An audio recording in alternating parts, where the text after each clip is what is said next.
Level 1. It's a Tuesday afternoon in October, and you are walking through a neighborhood you have never been in before.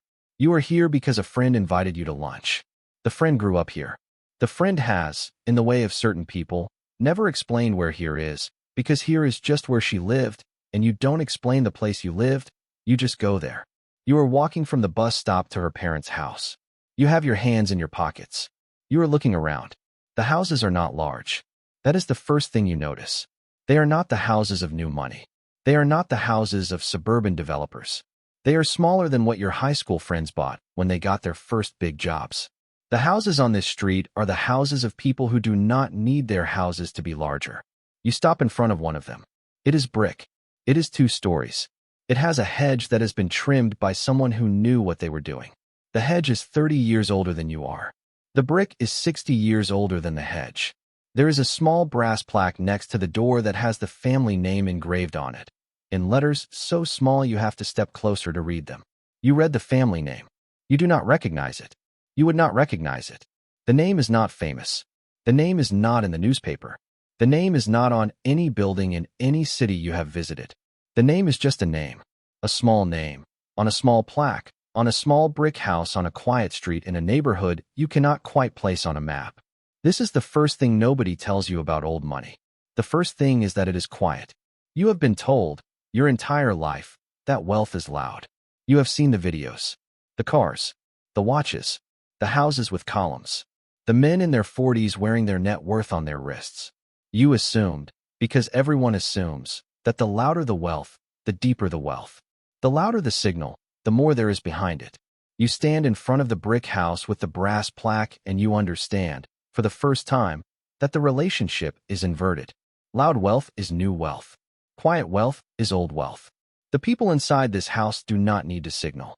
They have stopped needing to signal sometime around the 3rd generation, which was almost 100 years ago. The signaling, when their family did it, was done in the 1920s. The cars, when their family bought them, were packets. The signaling generation died. The signaling stopped. And what remained, after the signaling stopped, was the brick house with the trimmed hedge and the small brass plaque. You walk up the path. You ring the doorbell. The doorbell makes a sound you do not recognize, a sound that is not a chime, a sound that is older than electricity. Your friend opens the door. You are about to enter a category of life you have never been inside. By the end of this video, I am going to walk you through what is actually inside that category. The 7 levels of old money, from the family that owns one quiet house to the family that owns the town. And the difference between them is not the things they have. The difference is what their wealth has stopped needing to do. Let me start at the entry point. The entry point of old money is not a number. You will not find a dollar amount that gets you in. There are families with $1 million who have been wealthy for 4 generations, and there are families with $20 million who became wealthy last Tuesday, and the categories do not overlap. The number does not determine the category. The category is determined by something else. The category is determined by silence. The first level of old money is the family that has had enough money for long enough that nobody in the family talks about it. The wealth has settled into the background of their lives the way the brick has settled into the foundation of their house. It is no longer a topic. It is no longer an aspiration. It is no longer a measurement. It is just the floor on which they live. You do not see this immediately when you enter their world. You see, instead, a small absence of things. There is no spreadsheet on the kitchen table. There is no conversation about a mortgage. There is no debate about a vacation budget. There is, in the air of their kitchen, the specific kind of silence that comes from a household that has not had to make a financial decision under pressure in 3 generations. The silence is the wealth. Your friend's mother brings out tea. The tea set is old. The tea set is older than your mother. The tea set was given to her grandmother in 1948 by a friend who had received it from her own grandmother in 1903. The tea set has not been used as a tea set in any visible way that performs its tea setness. It is just the tea set the family uses. It is in the cupboard. They take it out for tea. They put it back. They do not think about it. You think about it. You think about what it would mean to have a tea set that is older than your country. You think about what it would mean to know, without being told, that you are not the first person in your family to drink from this cup. That when you put it down on the saucer, you are placing an object in the hands of an unbroken chain of women who have done the same thing for 120 years. This is the verb at level 1. The verb at level 1 is inherit. Not inherit money. Inherit objects. Inherit silence. Inherit the soft, almost imperceptible baseline of belonging to something older than yourself.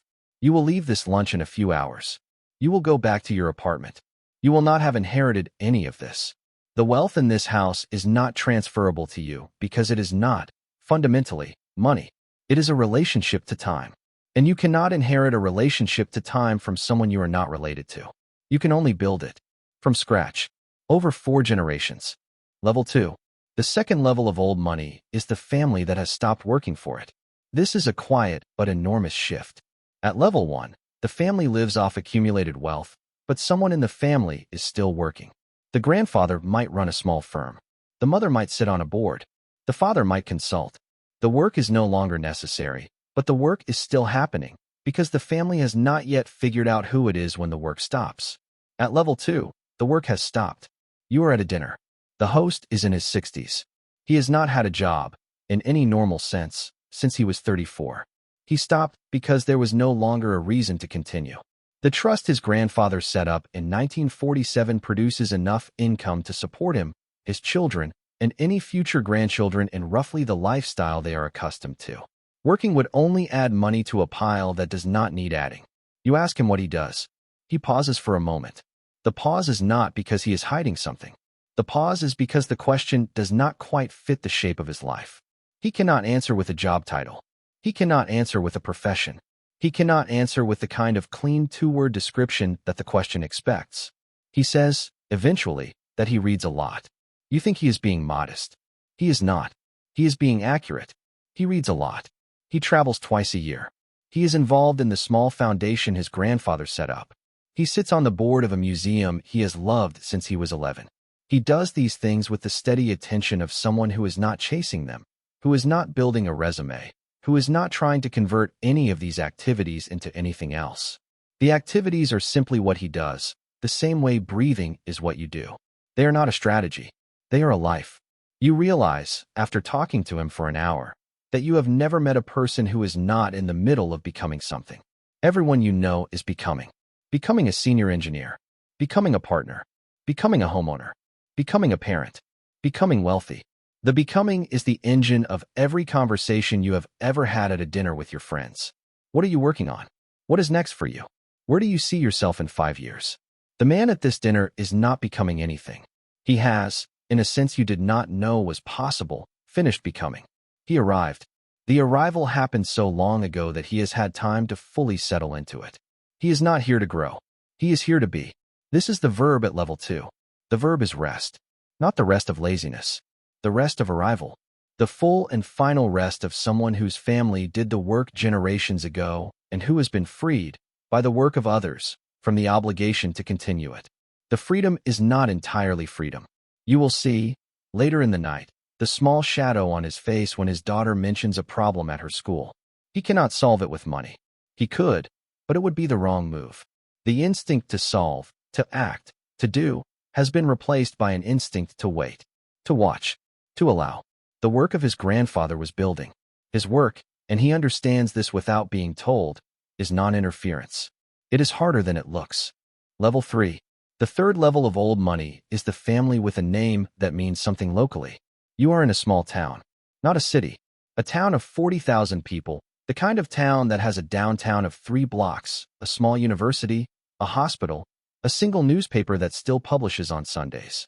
You are walking through the town with a friend who grew up here. He points at things as you walk. The library on the corner. His great-grandfather built that. The hospital wing on the hill. His grandmother funded the renovation in 1971. The park where the children play. His family donated the land in 1894. You stop walking. You look at him. He is shrugging in a small, slightly embarrassed way. The way people from old money shrug when they explain something that other people do not quite know how to react to. You ask him what his family does. He says, "We live here." That is the answer. The family lives here. They have lived here for 140 years. In that time, they have built things, given to things, sat on the boards of things, and, slowly, without intending to, become a part of the town in a way that the town cannot fully separate from itself. If you drove the family out of the town, The town would still be a town, but it would be a different town. Things would be missing. The library would be a different building. The hospital would have a different floor plan. The park would have a different shape. The family is not the most powerful entity in the town. The mayor is. The university president is. The hospital director is. The family is something else. The family is infrastructure. You meet his grandmother at lunch. She is 82. She is sharp. She has lived in the same house since she was 24. She has known 6 of the 8 mayors who have served during her time in this town. She has opinions about each of them. The opinions are based not on politics, but on small specific things she has observed over decades. She remembers, accurately, what each of them said at her grandson's bar mitzvah. You ask her how she feels about the town. She says, the town is the family. The family is the town. We have been here long enough that those are the same sentence. This is the verb at level 3. The verb is integrate. The family has integrated with a place to such a depth that pulling them apart would damage both. The wealth produced this. Not because the wealth bought the integration, but because the wealth gave the family the freedom to stay. While other families moved away, chasing jobs, chasing opportunities, chasing the next thing, this family did not need to move. The not moving compounded. Across 4 generations, the not moving became identity. The not moving became the town. Old money, at this level, is not a portfolio. It is a place. It is the specific place the family has been for 140 years. And losing the wealth would not just mean losing the income. It would mean losing the place. The place is the asset that cannot be priced. Level 4. The 4th level of old money is the family that has rules nobody enforces. You are at a wedding. The wedding is on a property that has been in the family since 1888. The property is not a hotel. The property is not a venue. The property is just where the family does weddings, and the weddings have been done here for 6 generations. And the wedding you are at today is the 14th wedding to take place on this lawn that is documented in the family archive, which is kept in a small wooden box in the library of the main house. You are talking to the bride's grandfather. He is wearing a suit that is 40 years old. The suit fits him perfectly. You realize, while you are talking to him, that he has not bought a new suit since 1985 because he has not needed to. The suit was made by a tailor who knew his father and his grandfather. The tailor's son, now in his 60s, makes minor adjustments to the suit every 5 years. The grandfather is explaining, without seeming to explain anything, the rules of the family.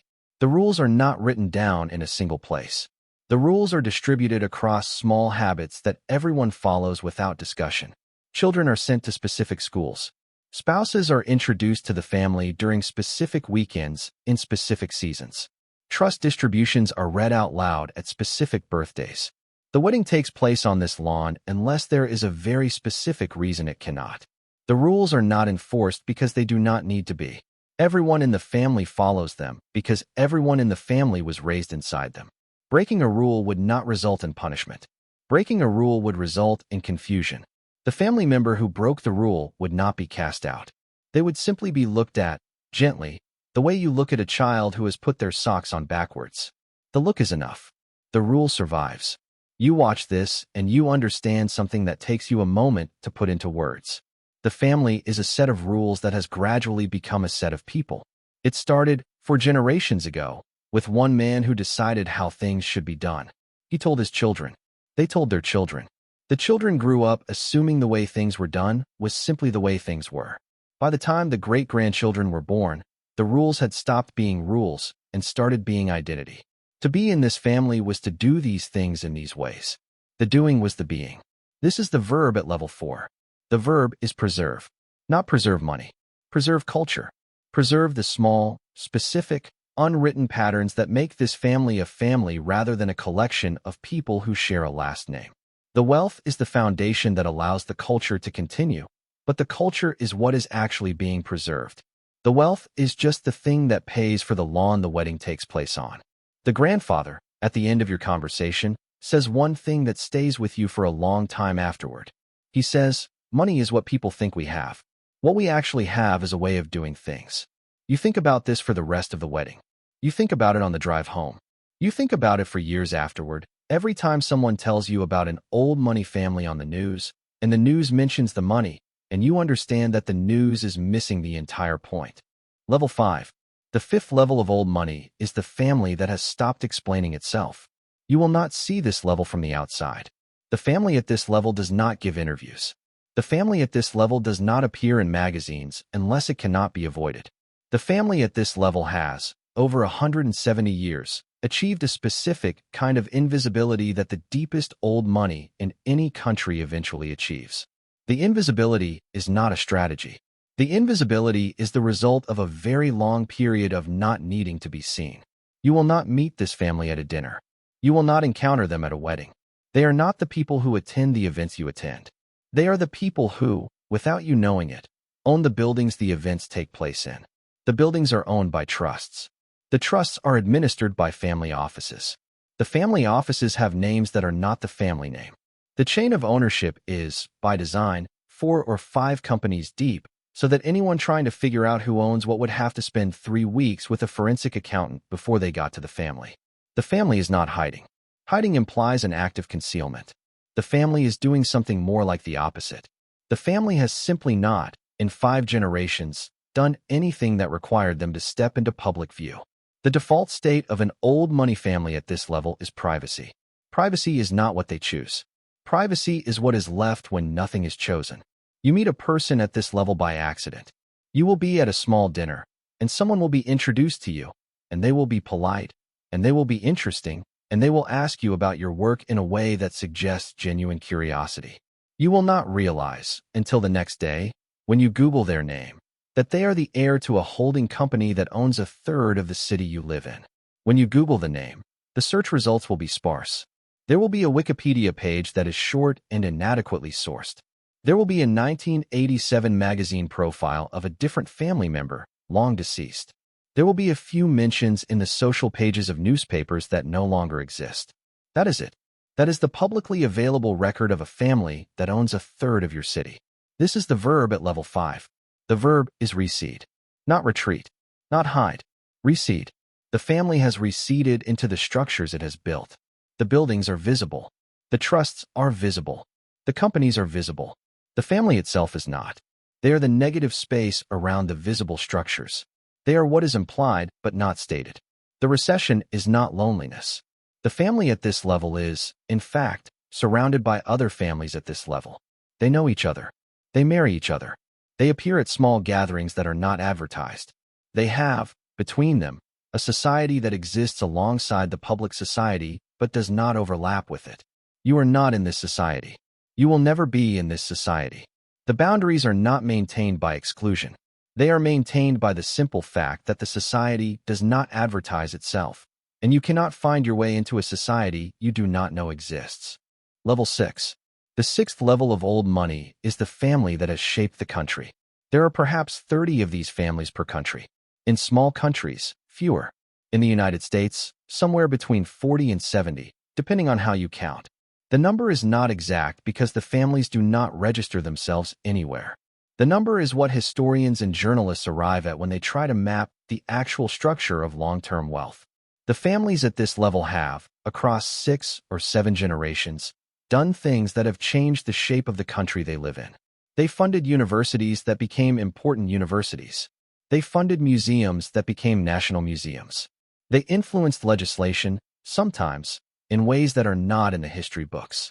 They shaped the careers of politicians whose names are now in the history books. They are not the politicians. They are the soil from which certain politicians grew. You will not understand this until you read a specific kind of history book. The kind written by an older historian who has spent 30 years reading letters and archives, and who has noticed, quietly, that certain names keep appearing at the edges of important moments. The letters are from these families. The moments are the moments that school children learn about. The connection between the letters and the moments is rarely made explicit, but the historian, after 30 years, has seen the connection enough times to know it is real. You meet a person from this kind of family once. You do not know it at the time. You are seated next to him at a charity event. He is in his 70s. He is friendly. He has the easy, slightly distant manner of someone who has been at thousands of charity events and has no particular ego invested in any of them. He asks you what you do. You tell him. He nods.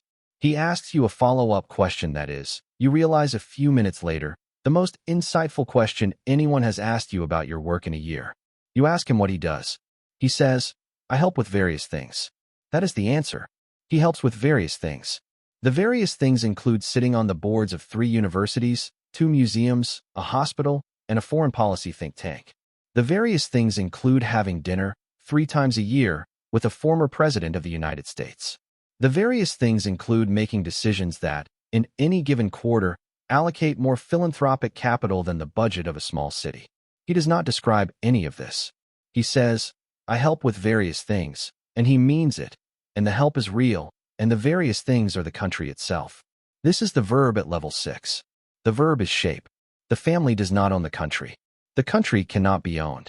But the family is one of the small number of groups whose decisions, over generations, have determined what the country has become. The shaping is gentle. The shaping is patient. The shaping happens in 50-year increments. But the shaping is real. And when historians look back at this century from 2 centuries away, the family's name will appear in the footnotes of the chapters that describe how the country worked. Level 7. The 7th level of old money is the family that has outlasted the country. There are a few dozen of these in the world. Not per country. In the world. They are the families that have been wealthy for so long that the political units around them have changed several times.